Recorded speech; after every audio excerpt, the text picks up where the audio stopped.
this computer. And with that, I'll turn it over to Dorothy Deerfield, who's our MC for the night. You have to unmute yourself though, Dorothy. Just moving my finger over there. Okay, this is the last of our spring meetings for chapter and verse for 2022. And thank you all so much for coming.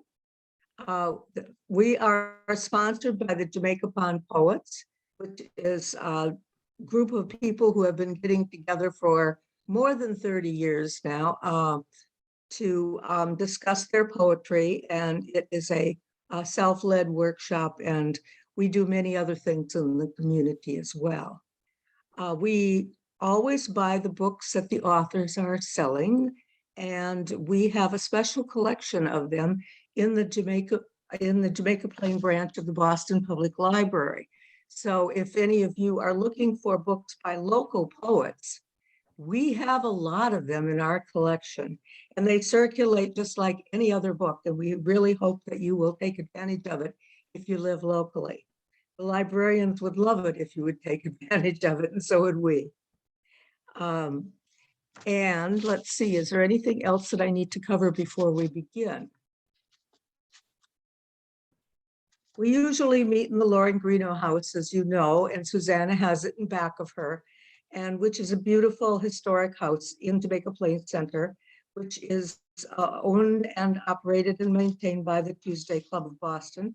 And we always thank them, even though we haven't been able to be there for 2 years now. We are really, really hoping to be back there in the fall, in October, when we begin again. So we're going to begin our reading tonight with Kevin Gallagher. Kevin is a poet and publisher living in Greater Boston. He is the author of the poetry collection, The Wild Goose, and recent books, Radio Plays and Loom. He edits Spoke, a Boston-based annual of poetry and poetics. From 1993 to 2003, he co-edited and published Compost, which I think does not refer to the pile in my backyard, in Jamaica Plain. And Sandy is going to tell you where the Wild Goose can be purchased. She's going to put it in the chat. And here's an interesting note that he put in his bio. The Wild Goose was a magazine of verse written and edited by John Boyle O'Reilly aboard the Hougoumont, the last ship to transport British convicts to Australia. O'Reilly, who lived from 1844 to 1890, an Irish Fenian, was sentenced to life for infiltrating the British Army and attempted mutiny. Well, good for him. He escaped aboard a whaling ship and settled in Boston, where he became an editor of The Pilot, a noted poet and an abolitionist. So here is Kevin Gallagher with this wonderful new book, The Wild Goose.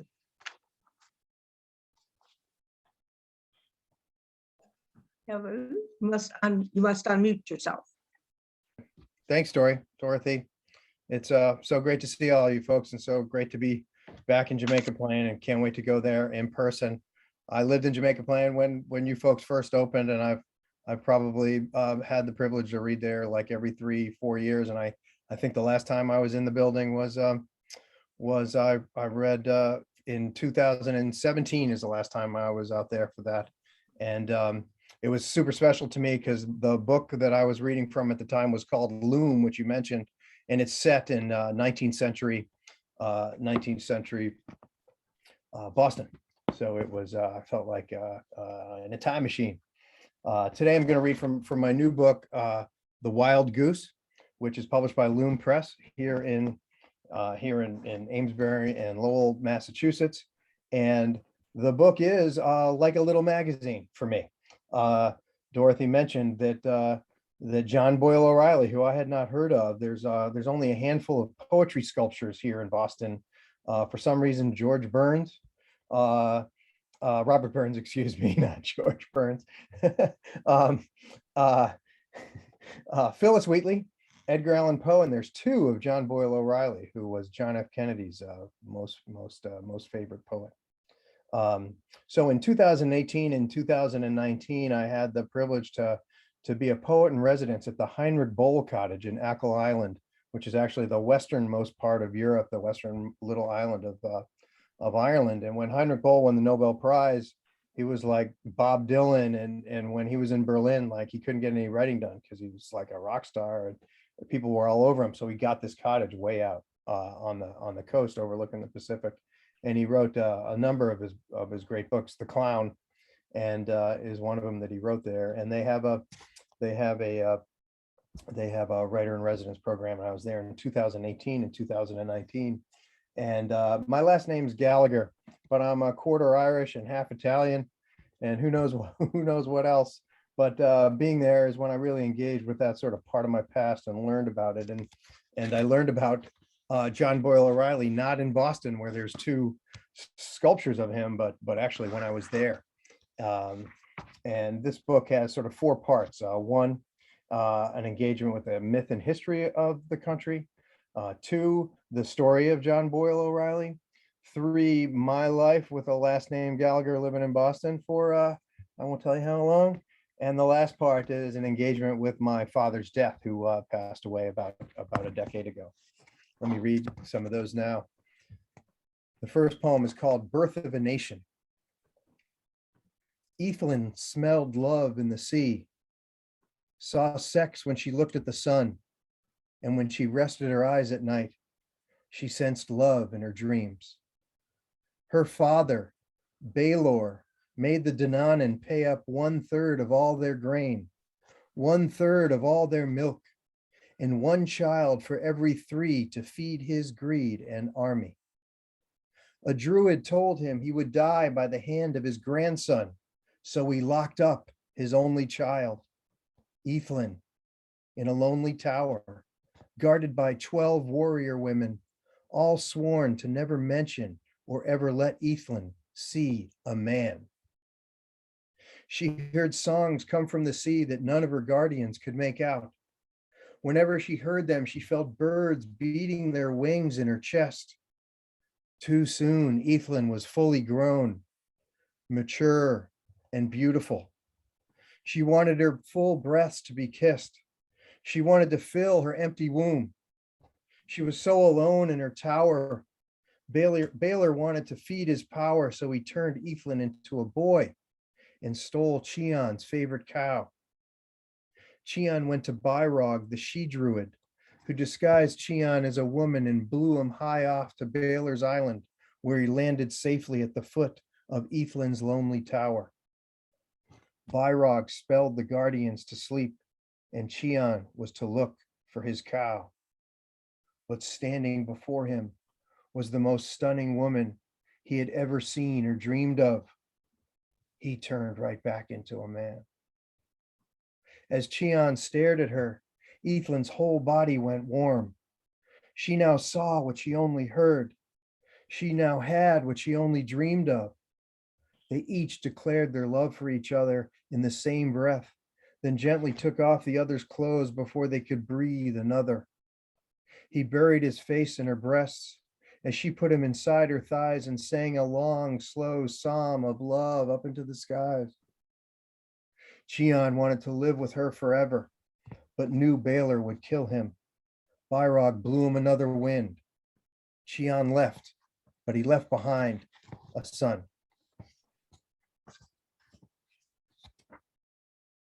When the British were still occupying the eastern part of Ireland in the 16th, 17th, and 18th centuries, Catholicism and going to mass was illegal. And so in Achill, where it's very foggy, it's right on the Pacific, they'd sneak in priests and go up into the mountains and say mass. And in Achill, there's an old mass rock with this big tablet that's hundreds of years old, where the priest would sneak in and give mass. This poem is called Mass Rock, Achill Island, for Kevin and Leslie Bowen, who were actually in the audience the day that the last time I was there at Lahiri. We both worship the same God, but they don't like the way we do it. Since they write the rules, we are forbidden to pray to you. A skiff slides in under the fog, and a beggar leaps out with a bulky sleeve. He roamed the streets with an open hand, setting off a bush telegram for we who believe. So you roll flog down Crowan and give us all cover to set fire and foot over the hills, then down to Keam to step back to Crowan again. We Sweeneys, O'Malley's, Gallaghers, and our secret priest rise to a hidden mass rock in Crowan Mountain. The candid sun shines over the fog below. The Atlantic wind behind us is your organ playing fair. There is no way they will know we sing for Christ up here. Sheep baa like chanting monks as the ocean claps on the shore. The priest unsleeves a secret crucifix, a cross, and our host. We kneel on heather and moss as the priest begs you to pray for us. The high cathedral cliffs of Minuan pipe our voices high above the fog for a quiet song with you without them knowing. As we take this bread, your life, shadows of slow rolling fog feel like flocks of angels sent from you to comfort us and cloak us from our troubles as we hike back to Duog and even keel. I'll read some poems about John Boyle O'Reilly, which Dorothy gave you some context. He is known in Boston as the editor of The Pilot, which is one of the three biggest magazines in sort of the antebellum period and late 19th century in Boston. That magazine is actually national newspapers headquartered in Boston. But he was born in Irish Fenian and knew that the Irish were outnumbered relative to the British troops. So he had the great idea to infiltrate the army and try to beat it from within through mutiny. And it didn't work out, threw him in jail, but he kept escaping from all the toughest jails in the UK, and they sent him to Australia for life imprisonment. But he found a New Bedford whaling ship, comes back here, sort of believes the whole idea of Fenianism and becomes a real citizen of the United States and Boston and really into abolitionism. I'll read some of these. The Apprentice from Drogheda, 1865. The world is small when the enemy is loose. I'll rest when they have nooses around their necks. I know what I have been born here to do. I won't be a serf on their land they took. I won't just stand here as we starve to death. The world is small and the enemy is loose. We are losing our faith, our lives, and our food. The ugly truth is they might hang me first. But now I know what I'm here to do, to fight for freedom and independence too. I'll kill under cover in a British vest. The world is shrinking and the enemy is loose. A silent voice won't do anyone good. Life is your chance to make your own events. I know what it is that I have to do. Even if it means that I will meet my doom, at least I will die in the pursuit of truth. The world is shrinking and the enemy is loose. Now I know what I was born here to do.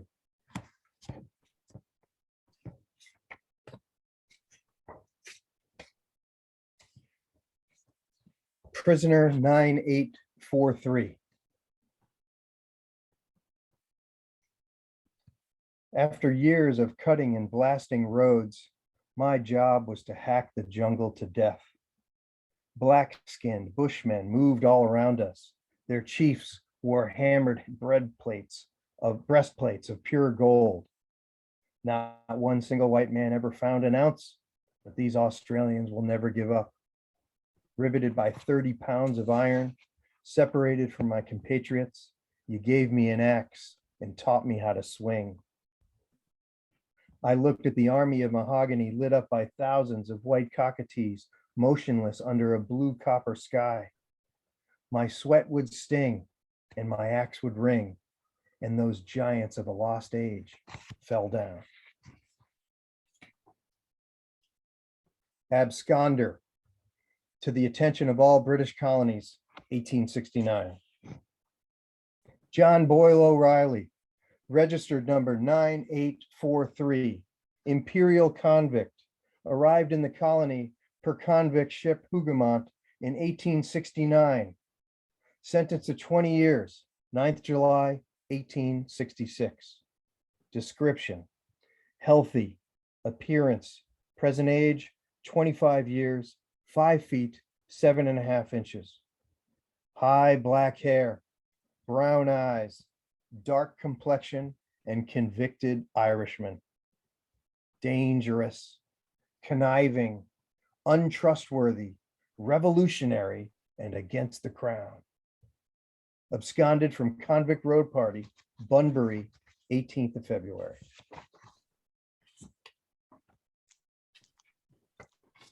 Faneuil Hall, 1885. We don't have colored people's waiting rooms, but I know how many hotels in Boston where you would say all your rooms are filled. You can't legislate conceit out of white people. This outrage is higher than any law. The black man is the only American who has written new songs and new music. The black man is the most spiritual. The black man worships with his soul and without his mind. The black man will bring great poets, great painters, and great fashioneers of God's beautiful shapes, in clay, in marble, and in harmony. I shall be counted with the black man.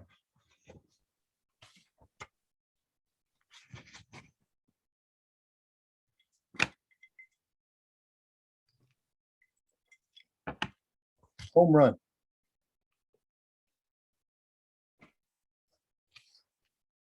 Dad comes home in our only aqua blue 1977 Vega coupe. I run to stop him in the driveway. I raise my fist with a golden glove, holding it high like a liberty torch. My hat and ball tucked under my shoulder.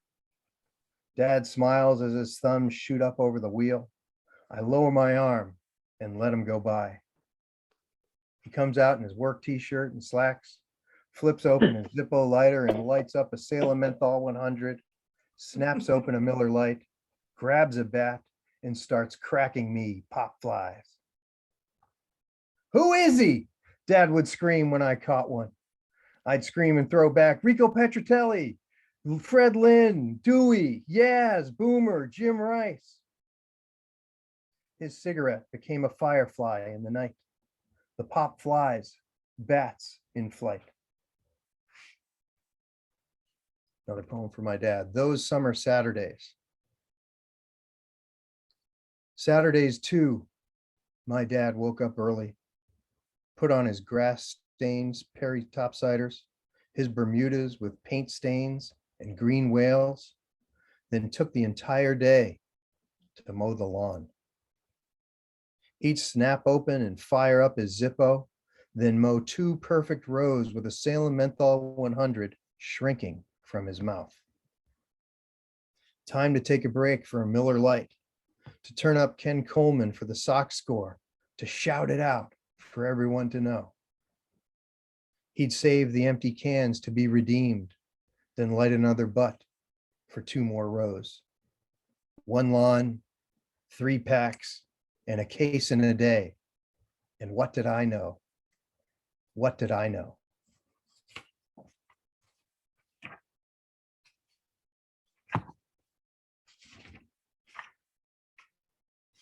There's a landscape poem from that area of the world, which Black Sod Bay, Ackle Island, 2019. The full moon unfolds a thin sail of light, a gauze dress opening over the cove. The stars sift through as grains of salt, echoed below by tiny white boats, sleeping white sheep, and our whitewashed cottages. Our old stone homes are faint in the shadows.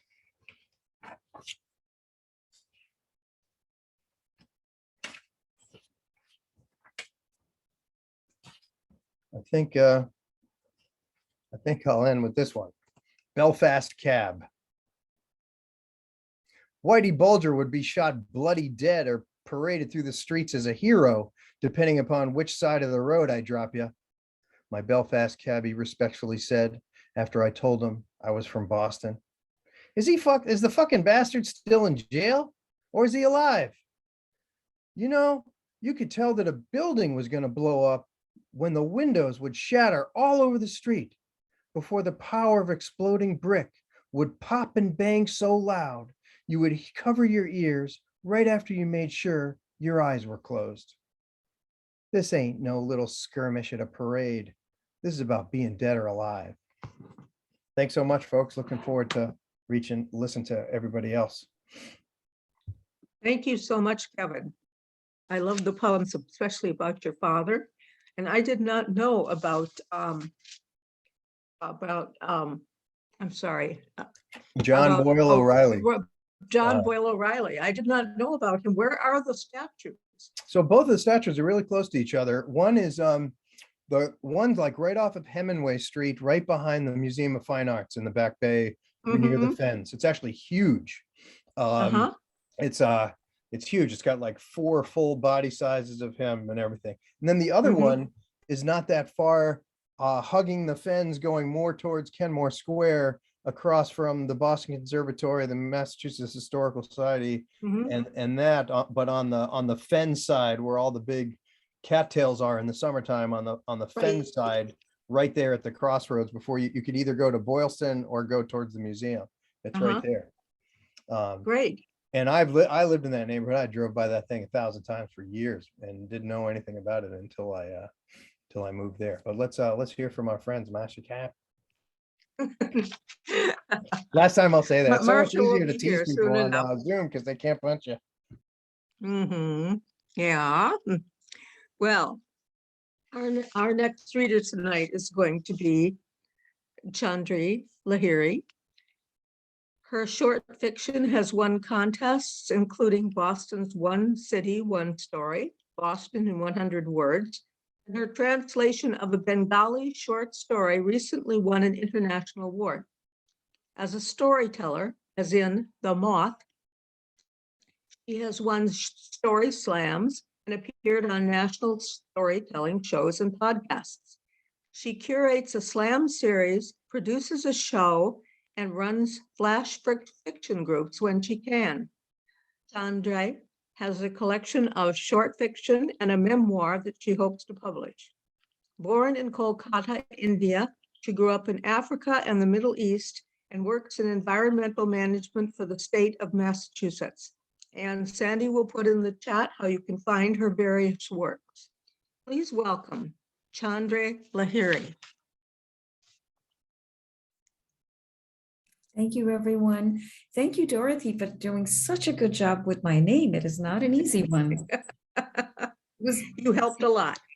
It was incredibly good. Thank you so much. Yeah, I'm really honored that you invited me to be part of this, and Sandy and everyone else. I don't have that much writing under my belt yet. I'm absolutely over the moon honored to have won the One City, One Story. I keep thinking they're going to say it's a mistake, but it's been a year and it's not a mistake. And yeah, what I'm going to do today is I'm going to read the short story. It looks like this. It's called The One City, One Story. The winner of this contest every year that's run by the Boston Book Festival, which is Boston's own literary, what is it? What are they called? A lit fest. They sponsor this contest and they print 20,000 copies of the story like this, and they distribute it through the area, coffee shops, bookstores, all the public libraries. Supplies are probably running low now since this happened last fall, but if you visit my website, which is my first name, last name.com, it's up there in a digital format. I think they had 5 translations made, and I'm supposed to put up an audio thing somewhere at some point. So I'm going to go ahead and read from this. I know our time is 20 minutes. I timed myself. It takes about 21 minutes to read the whole story. So if it's okay with you guys, I'm just going to go and read the whole thing. It is based, if we have time at the end, I want to open by saying that this is based on true events. The name of the story is Dumba Chora, which is a Bengali name of a sandbar in the Sundarbans area of India, which is, we all know about the Ganges, the mighty river, which starts high up in the Himalayas and makes its way down to the Bay of Bengal, where it empties into the Indian Ocean. Right where it meets the ocean in the bay is this vast and beautiful, very unique ecosystem, a mangrove ecosystem called the Sundarbans. It's actually it used to be one of the 8 biospheres in the world for how unique the biodiversity is. It's also a beautiful area beset with its own range of problems, environmental, social, and everything. But my story is set there. I myself am from Kolkata, so I am Bengali. That's my identity. That's the language I speak, and so are the people in my story. And the initial events actually happened to my cousin. A boat really did get stuck, and from there on, it's all fiction. It's all my own wicked mind working. So here we go, Dumba Chora. As night started to fall on Dumba Chora, Shutapa pulled the end of her sari tight round her shoulders, shooting nervous glances at the forest sedge. "Any progress?" Shekhar called out. Their boatman, Rahman, stood by the long bamboo pole sticking stubbornly out from under the little boat. Fine deltaic mud, revealed by a swiftly receding tide, had swallowed the end of the pole and trapped the boat in clenched jaws. Rahman had, until that day, escaped the malice of that sandbank, named and known to all the locals. "Now only high tide can free this boat from Dumba Chora, Babu." Rahman's voice held the kind of finality that experience brings. They stood in a loose knot at the base of the boat, close to where they had first landed after disembarking in a hurry when the tide started rushing out. It had been a last-ditch attempt to lighten the boat and prevent it from getting mired. The hungry, squelching mud did not allow for easy walking, so they hunkered in the shadow of the boat. The boatman yanked up the pole with which he had been trying to lever the boat free and tossed it up. It clattered precisely onto the boat deck high above his head. Rahman unspooled the red and white checkered gamcha cloth from around his head and snapped it open. The evening breeze filled it immediately like a sail. He wrestled it back and draped it around his thin shoulders. It could not have been adequate protection from the oncoming chill, but perhaps a gesture brought some comfort. "High tide? Before that would not be until midnight. What will we do?" asked Shutapa in a shriller than usual voice as she unconsciously edged towards her new husband. The bridal white and red shakapola bangles on her wrist clicked as she tried to tug her sari hem out of the silt at her feet. Shekhar smoothed a reassuring smile on his face, patted her awkwardly on the back, then squelched through the mud to the boat towering above them both. He pulled himself up with a strength unexpected in his wiry 6-foot frame and hopped up onto the plank laid across the prow. Using a long-fingered hand to shade his eyes against the last rays of the setting sun, he scanned all directions. The Takuran River they had been gliding on, previously wide as a sea, had shrunk to an unsubstantial stream trickling through a trackless landscape of undulating silt. Its waters glimmered about 100 meters away in the rapidly graying light. The river was as bright and merry as the jungles on the near bank were grim and dark. Elsewhere, as far as the eye could see, rolled endless low dunes of mud. The riverbed had been unceremoniously unclothed. "Shekhar, please do something. The animals," called Shutapa up in a slightly quavering voice as she took careful sinking steps towards the boat. In the failing light, the delicate Chandreyee forests on the nearby banks had taken on an impenetrable look. Muddy banks bristled with dagger-like epiphytic roots that threatened grievous injury to incautious feet. Not that they had any thoughts of entering the jungle as day closed. If anything, all of them were drawn to thoughts of what might emerge from it instead. The Sundarbans Delta still hosted the largest population of Royal Bengal tigers in India. They were crepuscular predators, and this was their hour. Shikhar disappeared under the bamboo and canvas canopy that covered half the boat to consult with Rahman. He returned almost immediately. "Nope," Rahman said, "there's nothing to do but wait." A sizzling sound from the back of the boat carried with it the pungent, almost metallic smell of the heated mustard oil. Shutapa once again turned worried eyes towards the jungle. "He's cooking us to dinner. We'll be fine," Shikhar added quickly. A chorus of shrill chattering sounded out through the twilight hush, making them both jump. "Monkeys, Babu," called Rahman, poking his head out. "Bodhi, you come up now. Safer up here," he called to Shutapa in a matter-of-fact tone that contradicted the urgency of his movements as he quickly maneuvered the narrow gangplank into place so she could board. "Why, are the rhesus monkeys in this area man-eaters too, like the tigers?" asked Shikhar, his half-hearted attempt to lighten the mood sounding a bit flat even to his own ears. "No, Babu, but when they call out in a group like this, it can be a warning that something big is moving. But never mind. Bodhi, do not worry. Here, the plank is ready." "Careful now," said Rahman. Shikhar's smile faded at the sight of Rahman's face, his weather-beaten wrinkles creased further by a frown. Shutapa gathered up her sari pleats. The edges had already wicked up a dark, muddy stain when she had dropped them earlier, alarmed by the maniacal shrieking of the monkeys. Her gesture revealed delicate, red alta-bordered feet encased in what had been new leather slippers. She took a few hesitant steps up the thin wooden board, then froze as it bounced violently up and down from her weight. Rahman was frozen too, unable to look away from those delicate feet or to move to help her. His old aging eye clouded over with the unbidden image of another young bride. He had not been able to help her either, and there had been no alta-bordered feet in his life for 20 years now. Not that his Roshida had been delicate in any other way than the inherent radiance of a hopeful new wife.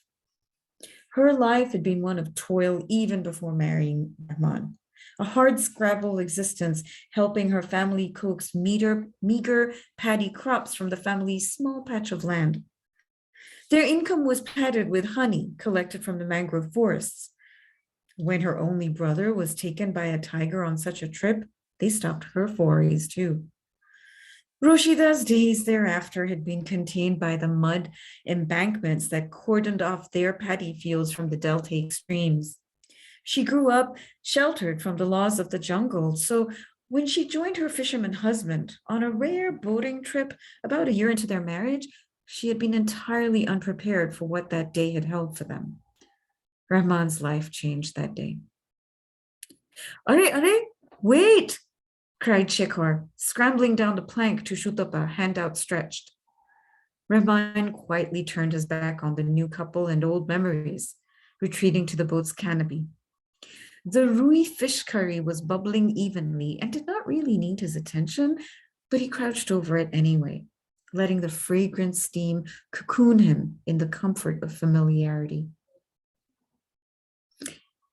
Is honesty as overrated as the cynics claim? Shutapa asked, breaking the silence that had settled on the boat this past half hour. Until she spoke, the occasional call of a bird from the jungle was the only sound that interrupted the intermittent whistling of a chill evening breeze. Meaning?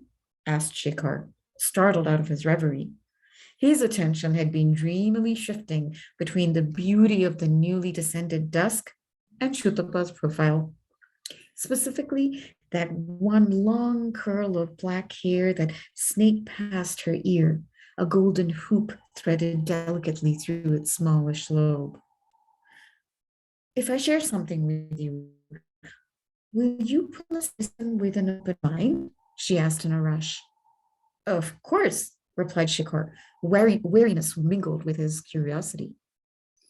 His new bride had remained as much a stranger 3 months after their wedding as she was just before it when they'd first met. Brought together by the relentless combined forces of parental zeal and tradition, they had let themselves be swept away by an arranged marriage. Shikar was surprised that the idea was not abhorrent to him, even if it was not quite what he'd envisioned for himself. Kolkata in the 1990s had transformed in this area, at least in many progressive circles. Young people had agency now, and alliances orchestrated by families included a degree of wooing and the right of refusal. Still, the model never sat well with him, let off a faint whiff of personal failure. Then life happened, and the concern of his aging parents and a growing sense of loneliness intervened. He had let himself go with the flow with a not unpleasant sense of curious anticipation. It was not the same for Shutopa, though. Something had seemed wrong for her in the early days, as it did now. She had never seemed happy, the sharp edges of her discontent showing even through the formality of their limited exchanges. This strained quality of the new relationship had not yet opened up any space for exchanging confidences. Until now, apparently. Before our marriage, there was someone else. She turned to face him purposefully, pinning him with an unusually hard stare. Shikar turned away towards the darkened jungle, more to break that unsettling look than for anything else. This was not a surprise to him. Atish had reluctantly but faithfully carried out the duty of a best friend by bringing Shikar the relevant rumors when he had heard of the potential match. It had not mattered to Shikar then, and it did not now. He had not adopted the double standards of his conservative background that held women to different rules than men. He may have allowed tradition to orchestrate his marriage, but he wasn't remotely touched by the regressive stereotype of a chaste woman who was sullied forever by premarital romance. He abhorred those kinds of archaic social mores that still lingered in pockets of Bengali society, perhaps more so recently since he felt he had succumbed to some of them with his partly arranged marriage. His name was Manoj Bagchi, was all he said to Shutopa, careful not to look at her. After a moment, he added matter-of-factly, he could not stand up to his Brahmin family's caste bias against you. A low, loud, whooping beat punctured the silence that had sunk between them, weighted by confession and the poundage of their entire future. It came from a luminous white heron gliding a lazy path across their view of the jungle as it headed towards the horizon, just about where the sun had finally sunk. Shikar silently tracked its flight. You knew and still agreed to this arranged marriage? She asked softly. We all have past, Shutopa. They can be hard to leave behind. That's the reason I have not tried to get intimate with you these past 3 months that we've been married. These things take time, said Shikar in a carefully measured voice, his back still turned to her. Same old story then, isn't it? Her voice was now strong and challenging, her gaze clear again, unmarred by the sudden tears that she angrily brushed away. She did not mean to apologize or slip into a martyr's meek shoes just because she was a woman who had dared to follow her heart. I didn't have you down for a conservative hypocrite, Shikar. One set of rules for women and men and another for women. By loving once, even if it was a mistake, I have given up all rights of loving you, right? Right? She flared up, defiance back in full measure as she violently yanked his arm from behind to turn him around. She would make him face her and their life. The unexpected force and Shikar's precarious perch on the boat's prow proved unequal to his balance. He windmilled his arms a few times in search of it, then silently toppled over the side of the boat and disappeared. I'm okay. His voice floated up before Shutopa could catch her breath and let loose the scream that had lodged in her throat. Rahman rushed out and peered anxiously with her over the side. "Where are you? Oh my God, what have I done?" wailed Shutapa. "I'm right under your nose," called back Shikar with an unexpected chuckle. "I didn't know I married an Amazon. What strength!" He had rolled down the muddy hillock upon which the boat was marooned, picking up a coat of mud in the process. The camouflage was impressively complete. Shutapa's frantic eyes finally caught his as she followed the sound of his laughter. The only visible parts of her newly minted husband were the whites of his smiling eyes and gleaming teeth, bared now in the broadest and unlikeliest of grins. He was splayed out on his back a few meters from the boat, but had raised himself on his elbows to look at her and Rahman. A loud giggle erupted out of Shutapa, shocking her back into silence. But Shekar's chuckle had gathered into a low, rumbling laugh, as much in reaction to the shock of the fall, as well as the realization that Shutapa was not lost to him, as he had feared from her reclusiveness. "You misunderstood me, my little fighter. I thought you still loved that idiot Bakchi. That is why I was giving you some space, not because of some antiquated cultural notions. From the moment I saw you..." He trailed off with sudden sobriety, embarrassed by his cheesy but heartfelt confession and unable to complete it. Shutapa's tearful yet radiant face shone down at him, hinting that he needn't finish. "Then you don't... you and I..." she asked in disbelief, even as he wordlessly nodded his assent. Rahman retreated to the back of the boat and picked up his metal spatula, resuming his unnecessary stirring of the fish curry. He smiled to himself as he gave them just a few more beats to take that last tiny step towards each other that would forge the bond of a lifetime. There would be time to haul the babu into the boat soon enough. This moment would not return. He was right, and the moment would have remained perfect had not a group of cheetal deer in the jungle nearby chosen it to start barking as one. It wasn't hard to spot the white-flecked tan deer hides as they flashed behind the green leaves of the golpata shrubs in desperate flight. But it wasn't until its head and shoulder had emerged that the tiger became apparent. Finger-like fronds of the hetal bushes had blended perfectly with its dark stripes in a nature-driven conspiracy dating back to the very beginning of these ancient mangrove jungles. It was still easier to see that the cheetah had lost the tiger's interest. It headed slowly towards the boat in the twilight gloom. Shekar seemed rooted in the mud, only his eyes moving as they tracked the beast a mere 100 meters away now.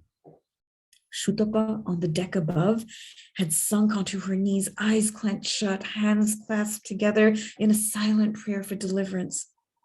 Rahman was spellbound by the slow prowl, mesmerized by the bunching and releasing of powerful muscles under the faded orange hide as they powered the huge paws free of the mud sucking at every tread.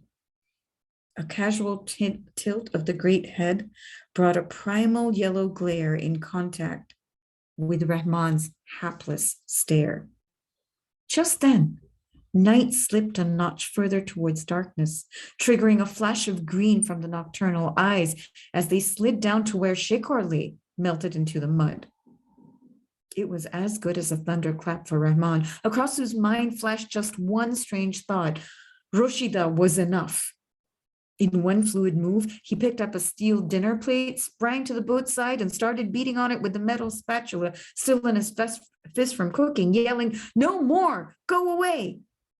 His fisherman's voice, strengthened from 1,000 lonely folk songs released into the salty air of a long day's fishing, rolled out loud and strong. He kept up the loud metallic din, stomping his foot on the wooden deck for good measure. Shutapa recovered enough wits to add her voice to the clamor, and the tiger froze in mid-stride, listened for a few seconds, shrinking back imperceptibly from the clanging and the violent, unforest-like noises. Then it lowered its paw and with a twitch of one ear resumed its prowl, which now arced smoothly back towards the forest's edge it so recently left. Shekar concentrated on taking even, shallow breaths and tried not to emit any sound that would redirect attention back to him. The two above him kept up their desperate din. A few paces before entering the relative quiet of the jungle, the tiger paused, turned its great head around, and looked right at Shekar. Then, with a lazy wave of its tail, it dissolved back into the jungle. Shekar watched the dark horizon from the boat's prow, wrapped in a spare blanket and Shutapa's arms. All hesitation and doubt between them had been unceremoniously elbowed aside by sheer relief. Only when the cheetah resumed barking from deep inside the jungle did Rahman put down the noise-making, life-saving apparatus he had held in readiness, extended over the side of the boat nearest to the jungle. When the Forest Service boat arrived on the tide at midnight, their boat was partially immersed, though still not afloat and free from Dumbachara. "Another hour should do it," said the patrol supervisor dismissively. "Mr. A, you and your missus had better come with us. It will lighten the boat and free it faster. Besides, February is not the best time to spend the night in wet clothes," he added with an amused smile as he placed a broad plank between the boats to allow the transfer. "But Rahman, he will be left alone if the tiger returns," Shutapa worried out loud, despite her obvious relief at their escape. They had spent the last few hours immersed in reminiscences about Rushida's short life. The radiance of Rahman's carefully hoarded, pitifully meager memories still held her in their embrace. But something in Rahman had shifted. His eyes seemed less resigned and fearful as he gazed at the dark jungle now. "No, Bodhi, don't be scared. I'm not. What more can they take from me?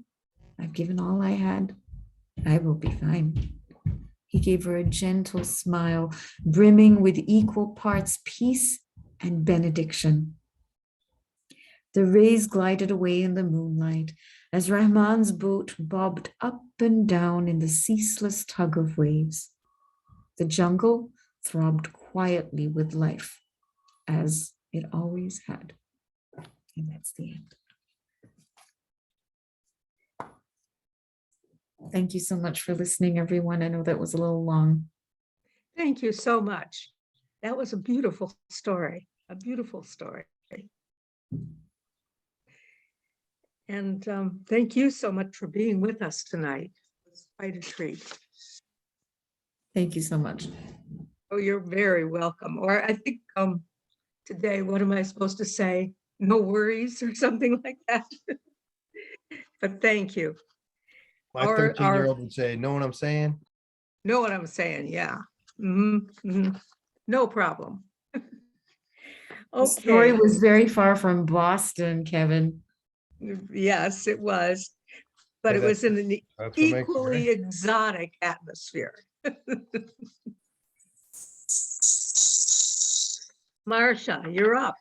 Marcia Karp, If by Song, is her new book, published in 2021. It was published by the Lily Poetry Review Books. She has published poems and translations in journals and anthologies in England and America, including the Times Literary Supplement, Harvard Review, The Guardian, Partisan Review, and a whole long list. You could read it. We've already sent it to you. And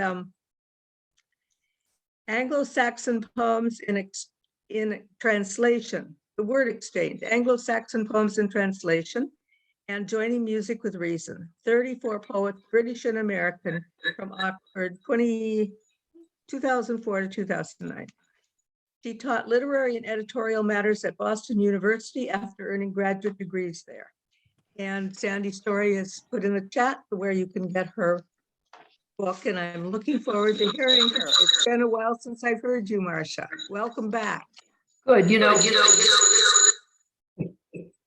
So Marcia, I see we've got two of you on here. I think you probably just need to turn off your other device. Good. I had to switch. Can you hear me now? Yeah. Yes.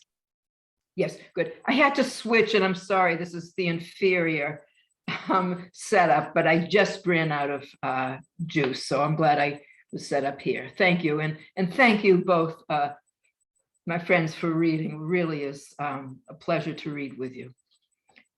Don Juan in Hell. It's a thing nobody talks about, or at least not many do. He wants and she will, but he can't. And oh God, all the trying and faking to hide that it's trying. He can't forget it, and she wishes he'd fix it himself, or leave off in shame, or learn to talk dirty, or credit her kindness to him. But he just has directions to give, and is no longer the man she agreed to. Then he says it's not her, and he'll need some weeks to relax, and it's always like this with a new one. But meanwhile, if only she didn't take such pleasure in the small things at a time like this. Nobody says, except for him who never has nothing to say, she mustn't let on, though it's time after time. The one thing they do well together is ride in his car. It's leather inside with a champion's kick.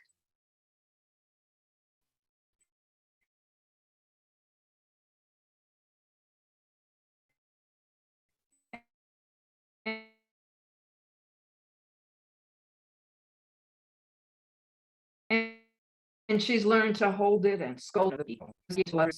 And his hand on hers on the stick of weaklings and no great shakes to her or the gearbox. She can make the thing walk, trot, and tit up, then rear up and charge, and she whinnies full throttle as the car hugs the roads. I'm sorry, my face is so big, it's just annoying. I look like a balloon. After all is, in the end of the light, in my dim eyes, you were a tender species, your forward limbs pulling your back flat as it could ever be.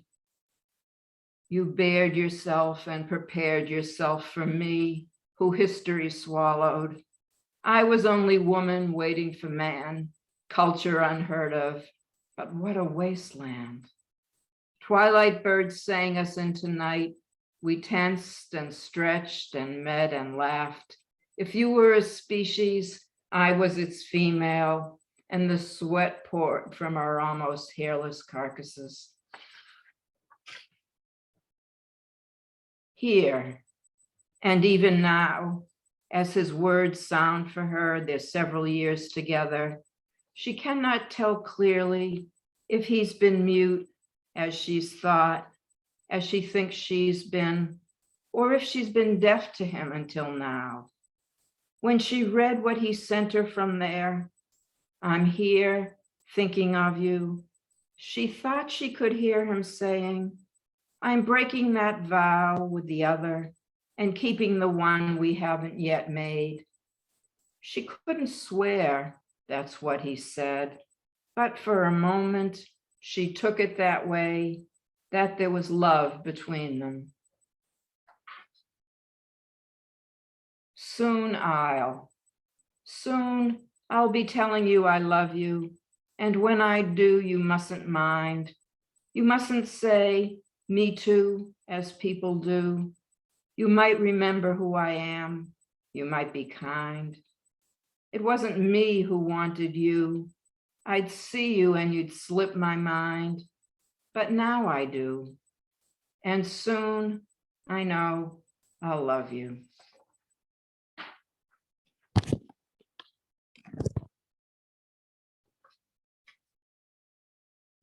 The human female. There, the human female. It is not the first choice of the human female to lie with her head on a cat, a buck, or a mini, holding the weight of her head hard against gravity, not to hurt the kitty cat overly much. The cat, less a pillow than underside blanket, not pleased into purring by the arrangement, but curled up and lazy to change its position. The neck of the human female, grown tired in suspension, leads its head to a pillow of down, dead duck feathers.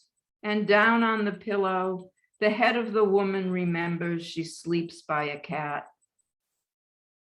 It has been years since a man shared her bed or his chest for her pillow, upon which she had feared to place all of the weight of her head. She had once had 2 cats, now she has one, fast asleep. It's showtime. Come on, see the woman who keeps to herself. There, right there, the standing place woman. I saw her get kissed and she saw that I saw. He wound up her hair, he commanded her jaw, but she winked as I watched him allow him to brood her. But she winked as I watched her allow him to brood her. He didn't think if he might or not suit her. There, my dear, she could withstand embrace. One tried behavior to coax her to knowledge. She held out for love. She refused to acknowledge his presence of mind. Only these, would she ask, blearing and smearing her come, no go mask. Wear and tear the demanding face woman. The staging was stagnant.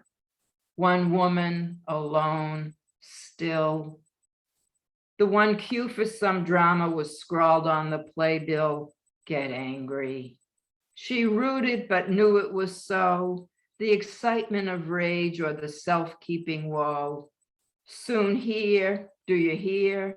She'll take it ill and give chase.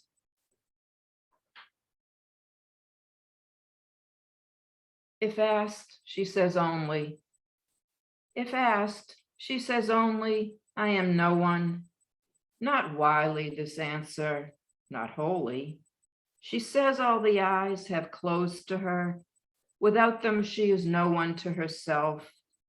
But it's only herself she has wild, for she knows who she is and can't bear it. She is just who she meant to be, beguiling and shy of those eyes that adore her. Then her own whirl in their tear pools, taking too long to return. So the other feels lost and uncourted, and she calls herself only some no one, blinding hundreds of eyes, which had long recognized someone, blinding hundreds of eyes, which had recognized someone long since in need of some home.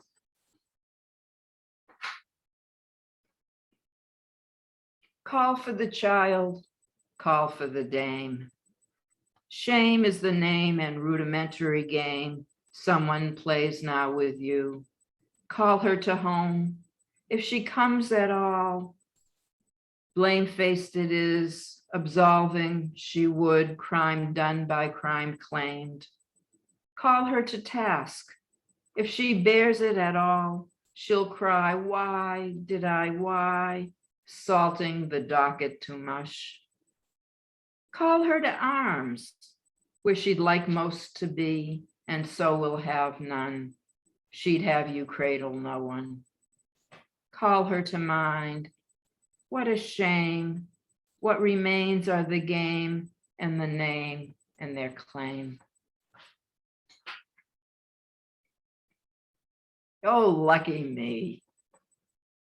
Once I encountered, oh, lucky me, a man who would think. I said, thinking man, will you think for me? His eyes were turned and he would not encounter me. I said, then thinking man, will you think with me?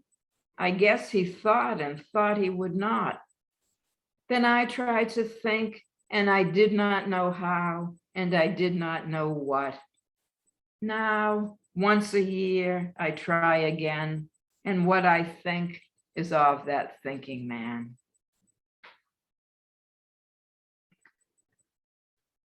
Odd little woman. The odd little woman doesn't know what to do. When asked to partake, she looks round to see whom you might mean and discovers there's no one but her. Though she wants to say yes, she'll only demur.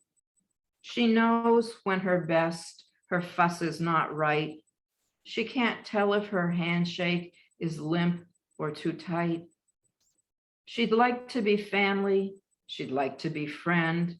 She'd settle for species and fears she offends. Yet there's nothing peculiar the others can see.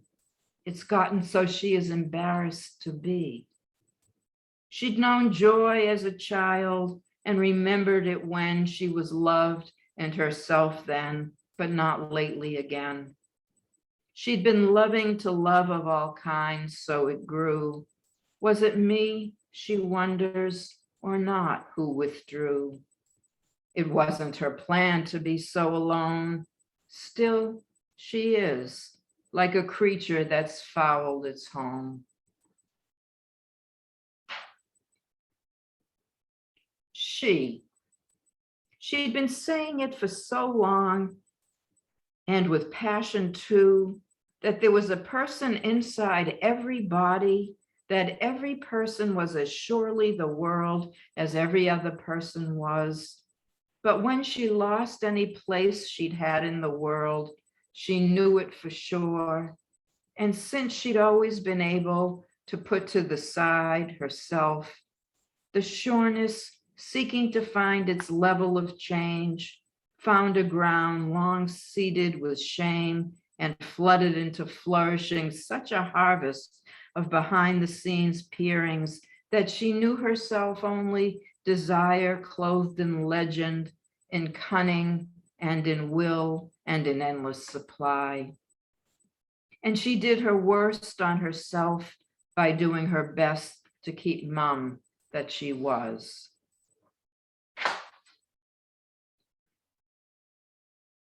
From On the Strand. Since by now, don't we know, when you go, you'll come back. Would you, next time you leave me word, me or you? Don't say more, don't explain. It will help just to know where the moon is each time I am left high and dry, phased out of your life, till you turn with a rush, and I founder myself still yet deeper into the muck that your undertow leaves, unable to read you yet, unable to navigate, possibly yet on course.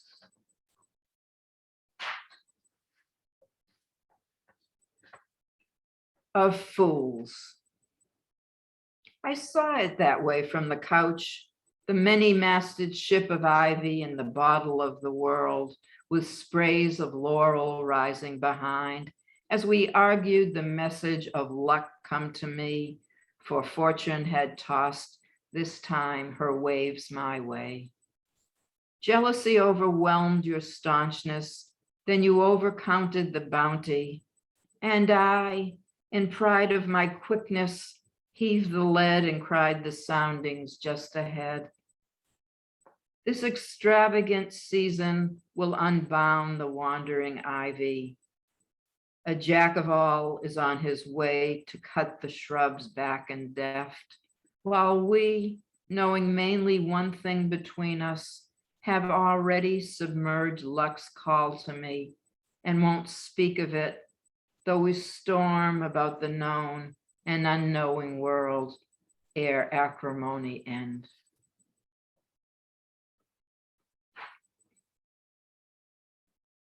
What better than words put in the ear at close range? You said, close friends who for some time were cold while we hugged. I remember when the trees were dead and this was just a dream. You said you'd begun to remember enough of me to miss me, a close friend once, now in the cold. Bring me in out of, I know I meant to say. Then I awoke and found it had stayed with me, you saying those words I put in your mouth and that hug of conspiracy I made up for us. All week, those who want to and can have brought to this winter-wrapped road men and machines bringing bared trees to ground and grinding the hidden green pulse to dust. I'd be your friend again in a minute if you would remember and miss me and tell me you do.